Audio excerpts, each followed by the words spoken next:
Olá pessoal, sejam bem-vindos a mais um vídeo aqui da nossa série, do MVP de Gestão Financeira, aqui do Espaço Maker, de Cornélio Procópio.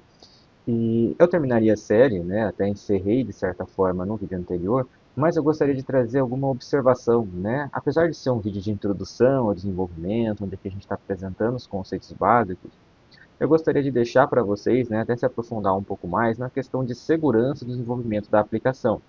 O que nós montamos ali foi algo bem simples, bem básico, só mostrando, as operações básicas de cadastro, leitura, atualização e deleção de dados, no caso das transações no banco de dados. Mas é importante que vocês pesquisem um pouco mais e até façam algumas configurações de segurança para garantir de fato que o usuário só acesse ou modifique, as informações ou as transações que são relacionadas a ele mesmo. Então, aqui, só como a título de observação, eu trouxe aqui a nossa tabela de transação, onde nós só mantivemos ali como um exemplo que apenas o usuário logado poderia ver as informações. No caso do vídeo anterior, quando nós fizemos essa configuração, nós deixamos ele ver todos os campos, achar tudo em buscas. No caso, o que acontece aqui, ele só faz a filtragem para a etapa de visualização, de busca dos dados, tudo bem? E como que a gente poderia deixar isso um pouco mais interessante, principalmente para garantir que o usuário apenas que criou aquelas transações possa ver as próprias transações, sem que, por exemplo, o usuário logado já ou com login, ele consiga acessar, por exemplo, os dados de outro usuário logado aqui na aplicação. Isso aqui não é coberto aqui nesses filtros de privacidade que nós temos. Então, o que nós vamos fazer aqui? Nós podemos manter isso daqui, se nós quisermos, não seria necessário, E, por exemplo, a gente poderia complementar clicando aqui em More, colocando AND, ou seja, e, essa transação, o criador dessa transação seja o usuário atual. Então, o que eu estou fazendo aqui? Se o usuário corrente estiver logado e se o criador dessa transação for o usuário corrente. Então, fazendo isso, eu garanto que, de certa forma, mesmo que alguém mal intencionado pegasse, por exemplo, estivesse logado na minha aplicação e soubesse um pouquinho mais ali de chamada de API, e tentasse buscar as transações de outro usuário, ele não iria conseguir. Então, eu estou filtrando e garantindo que, além do usuário estar logado, para eu recuperar essa informação, pegar, consultar os dados das transações, ele tem que ser o usuário que criou aquela transação. Então, esse é um exemplo básico. Outra coisa importante que nós temos que pensar é que a gente deixou o usuário ver todos os campos da transação. Mas será que isso é necessário de fato? Será que eu preciso mostrar tudo? Então a gente poderia colocar, por exemplo, a categoria importante, a data, a descrição, se está pendente ou não, o tipo, o valor, a data de criação. Mas eu não precisaria, por exemplo, mostrar todas as outras informações. Então, aqui eu vou deixar como está, para ver todos os campos, mas comecem a pensar se, será que todos os dados da tabela o usuário pode ter acesso, ou seja, faz sentido ele ter acesso? Senão você restringe apenas aquilo que é interessante, apenas que é aquilo que é extremamente importante para o funcionamento da sua aplicação. Então, essa é uma observação. Agora que nós finalizamos a tabela transação, nós também podemos melhorar a questão das regras de privacidade aqui da tabela usuário também. Então, ó, aqui nós temos, apenas ele está verificando se o usuário está logado. Aqui nós temos um probleminha que o usuário logado poderia ver, de certa forma, o nome ou as informações de outro usuário, basta ele estar logado. Para a gente melhorar isso, o que a gente poderia fazer? A gente poderia clicar aqui, no More, eu vou colocar uma outra condição, Então, então ele vai ter que satisfazer as duas. Então, esse usuário é usuário corrente. Então, o que acontece? Eu vou verificar se o usuário está logado e se esse usuário, os dados desse usuário, é do usuário corrente. Tudo bem? Então, é uma forma da gente filtrar também, É uma outra maneira. É lógico que a gente poderia melhorar se a gente quisesse. Outra coisa também é que aqui ele está para ver todos os dados de todos os campos ali dele da tabela usuário. Então a gente poderia restringir. Então no nosso caso aqui, o que importa seria mais ou menos o nome e o e-mail, ou só o e-mail.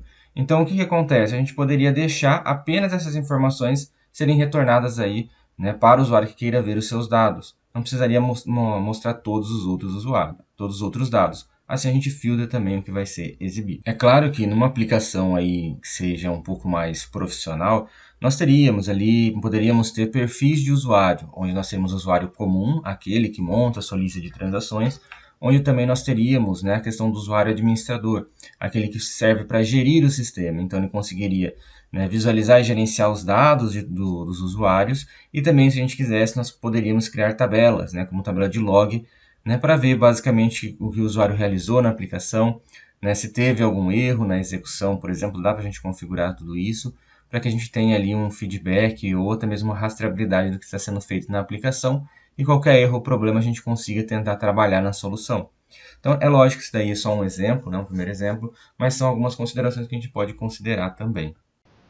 Na outra observação que nós fizemos aqui, no vídeo que nós montamos ali anteriormente, nós não configuramos nada com relação à edição e à deleção. Então, se nós clicarmos aqui no lápis e clicar em Edit Workflow, repare que aqui, né, ele tem a questão de chamar ali o nosso pop-up de edição. Então, vamos ver aqui.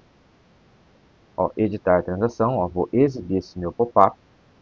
E aqui nós conseguimos ver, ó, o resto das informações. Deixa eu só desocultar. Ótimo, já apareceu aqui.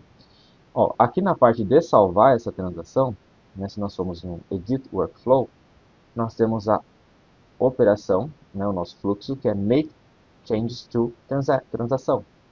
Então, o que está acontecendo aqui?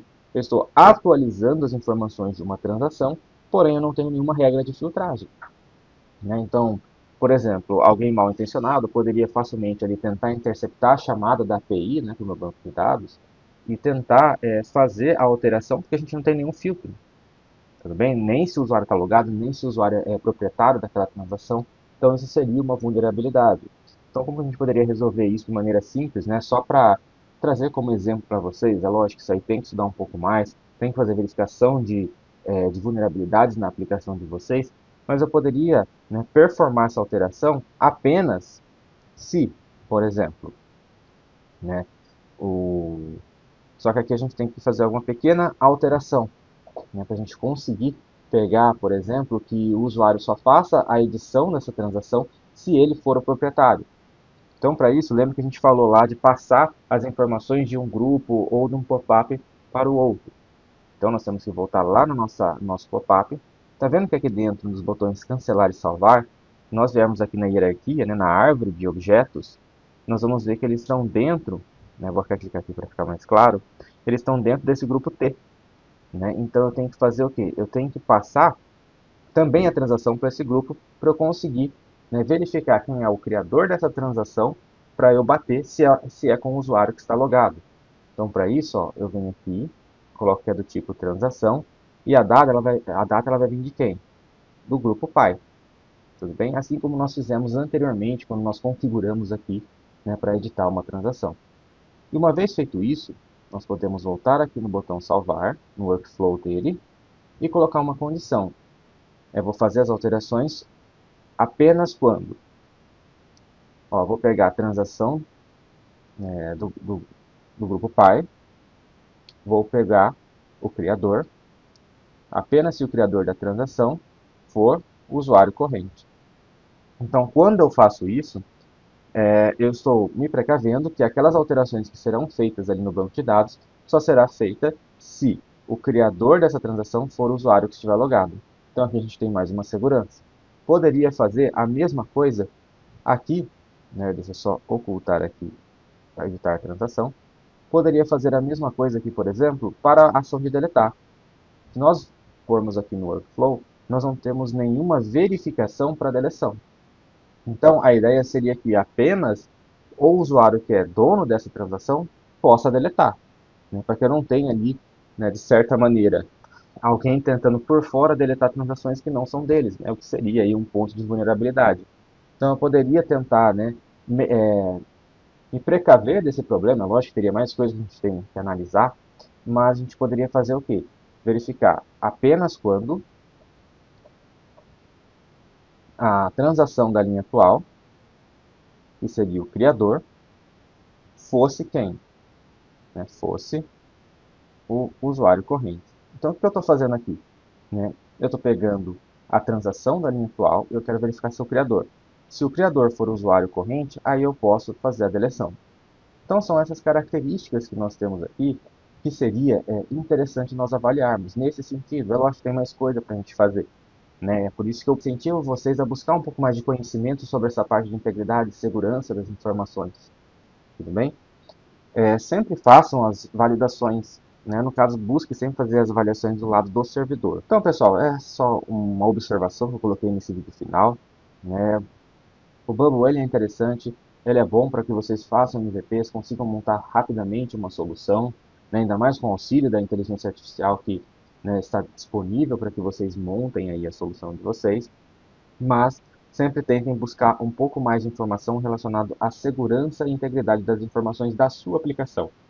Tentem evitar a parte de vulnerabilidades, né, aquilo que pode comprometer o funcionamento da aplicação ou os dados, né, que seriam aí, no caso, mais importantes. Aqui nós temos uma aplicação simples, né, não temos dados que são estritamente críticos, né, como uma aplicação de CRM, por exemplo, onde você vai gerir, né, diversas empresas, né, ou os dados de diversas empresas. Então, é importante que vocês pensem nisso em um projeto maior, tudo bem?